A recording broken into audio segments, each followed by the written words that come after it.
أعوذ بالله من الشيطان الرجيم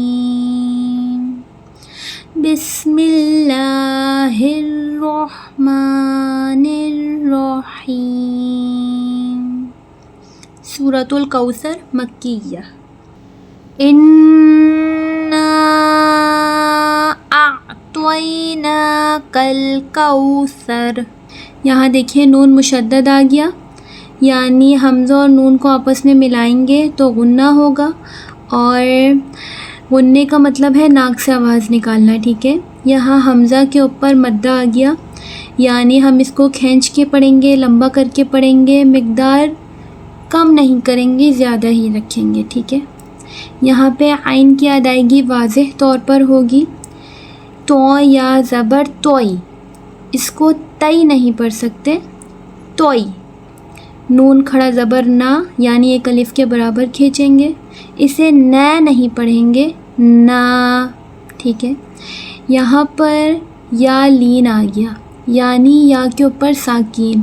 جب بھی یا کے اوپر ساکین اور پہلے والے حروف کے اوپر زبر ہوگا تو ہم اس کو ایک الف یا دو الف کے برابر کھینچتے ہیں. ٹھیک ہے، واؤلین، یہاں پہ بھی واؤ کے اوپر ساکین ہے اور واؤ سے پہلے والے حروف پہ زبر ہے، یعنی اس کو بھی کھینچیں گے. اور سا کو ہم باریک ادا کرتے ہیں. ٹھیک ہے، سا کو ہم پر کر کے موٹا کر کے نہیں پڑھیں گے. اور سر، سا کی ادائیگی زبان کو تھوڑا سا باہر نکالتے ہیں، دانت سے تھوڑا باہر نکالتے ہیں، نرمی سے ادا ہوتا ہے یہ. اس کو سعود کی طرح نہیں پڑھیں گے، اس کو ہم سور نہیں پڑھیں گے، اس کو ہم سین کی طرح بھی سر نہیں پڑھیں گے، اس کو سر نرمی سے ادا کریں گے. ٹھیک ہے، رو کو پر کر کے ہی پڑھیں گے، جبکہ یہاں پر وفق ہو رہا ہے، یہاں پہ رو ساکین بن رہا ہے، لیکن کیونکہ رو کے اوپر زبر ہے اس لیے رو کو ہم ساکین میں بھی پر کر کے پڑھیں گے. تو کیا بن گیا؟ کوثر.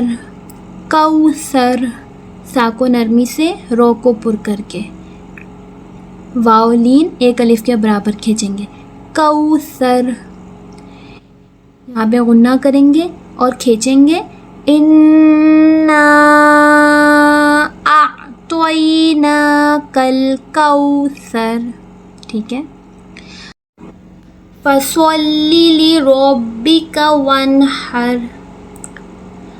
صاد کو ہم ہمیشہ پر کر کے پڑھتے ہیں، موٹا کر کے پڑھتے ہیں، کیونکہ صاد حرف مستعلیہ میں سے ہے. ٹھیک ہے، اس کو ہم فصلی نہیں پڑھ سکتے، سین کی آواز نہیں نکلے گی اور نہ ہی سا کی آواز نکلے گی، صاد کی آواز نکلے گی. ٹھیک ہے، فصلی.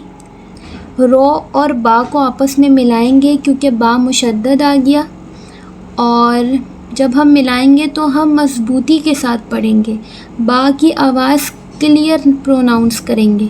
ربی کا، ربی کا، رو کو پر کر کے موٹا کر کے ہی پڑھیں گے. ٹھیک ہے، اس کو ہم ربی کا نہیں پڑھ سکتے، ربی کا.